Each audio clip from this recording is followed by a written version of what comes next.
By using short periods, hours, days, weeks, to designate much longer chronological periods, Scripture reflects God's complete sovereignty over time.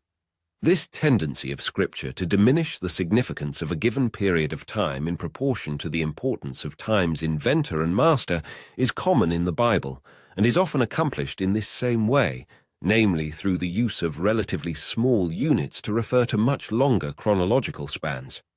For example, the year of redemption in Isaiah 63:4, and the day of vengeance in both Isaiah 34:8 and 63:4 refer to the 1,000 years of the millennium, while the day of salvation in Isaiah 49:8 refers to the 2,000 years of the church in addition to the millennium.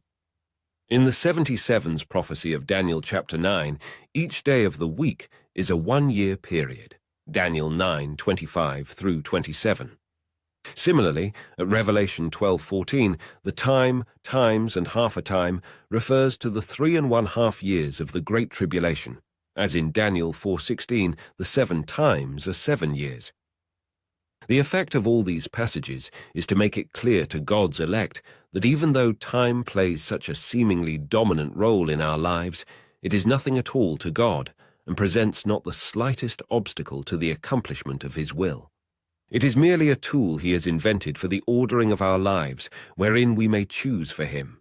Time is merely the stuff of choice, Ephesians 5:16 and Colossians 4:5.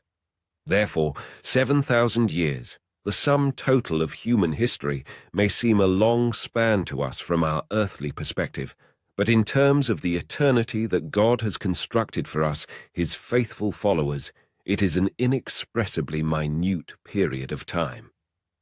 As we shall see, the chronological records found in the Bible yield approximately 2,000 years from Christ to Abraham, and an additional 2,000 years from Abraham to Adam.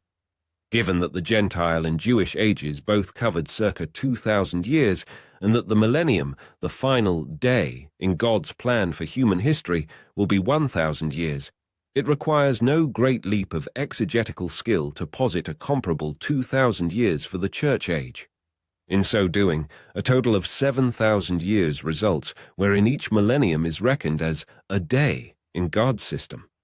The analogy to the 7-day week, another divine invention, is also impossible to ignore, especially considering the very close analogy between the 7th day of rest, the Sabbath, and the 7th day of human history, the millennium, with all its promised peace and abundance, which likewise comes as the final day of the 7. Based on the analogy of the week, therefore, the millennium of its own accord invites us to posit 6 prior 1,000-year days. This evidence is all the stronger when we consider that the original period of time wherein God began the process or restoration and replacement known as human history was the original week of 7 days, also ending in a day of rest. Compare the 6 days mentioned prior to the Transfiguration, which prefigures the Second Advent in Matthew 17:1 and the beginning of the 7th day or millennium. The 7 days of recreation. That the 7-day week is a reflection of God's overall design of human history can be seen most perspicuously from the original week of recreation, which, occurring at the dawn of that history, foreshadows the 7 ages to come. During those original 7 days, God conducted a comprehensive refitting of the earth, as we have seen in part 2 of this series, a restoration of the material world which parallels very closely his plan for replacing Satan and his followers over the course of the 7,000 years of human history. Days 1 and 2. The first 2 Genesis days of recreation are clearly paired in that they alone focus upon acts of separation almost exclusively, the rekindling of light, which marks the beginning of the process over all being the significant exception. Light separated from darkness, day 1. The waters above separated from waters below by means of the firmament or sky, day 2. This first pair of days provides essential groundwork for physical life through the provision of light and air. This physical provision is analogous to the essential spiritual groundwork provided by the first 2 millennial days of the Gentile age. Day number 1, Gentile age millennium number 1.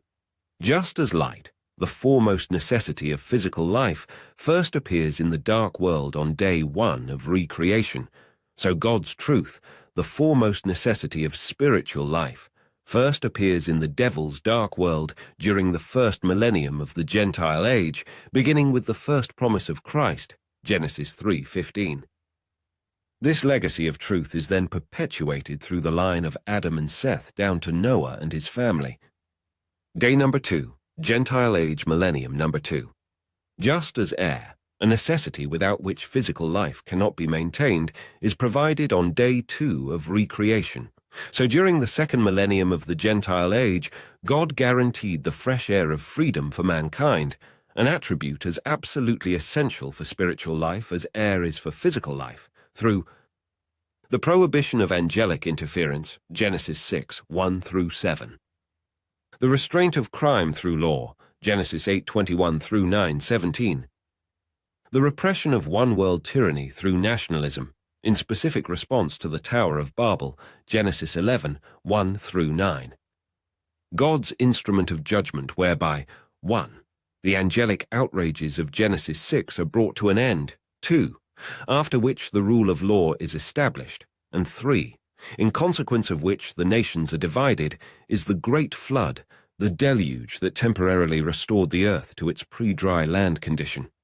Therefore it is exactly because of the deluge that the legacy of truth is protected, finding a more secure foothold in the environment of freedom, provided through limitations on further angelic interference, the establishment of law, and the development of nationalism. Separation?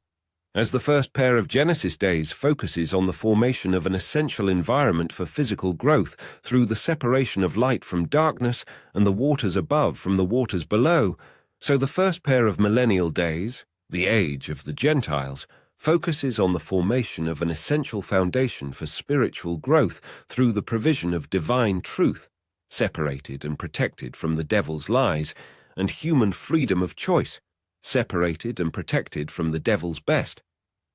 Efforts to destroy free will through demonic interference, murder, and intolerant internationalism. Days 3 and 4. The second 2 Genesis days of recreation are clearly paired in that they alone witness acts of both separation and filling. Dry ground separated from water and the filling of the earth with vegetation, day 3. The sun, moon, and stars filling the heavens and separating the light from the darkness, day 4. Note that separation precedes filling on day 3, while filling precedes separation on day 4, evidencing the progression from separation to filling that we are observing here. The second pair of days provides more essential groundwork for physical life through the provision of dry land and the specific division of time. This second pair of days also provides the first 2 installments of refilling the empty world through the creation of vegetation and heavenly bodies. This physical provisioning on the one hand and filling up of the empty world on the other is respectively analogous to the further building up of essential spiritual groundwork on the one hand and, on the other, to the enlistment of believers provided by the second 2 millennial days of the Jewish age.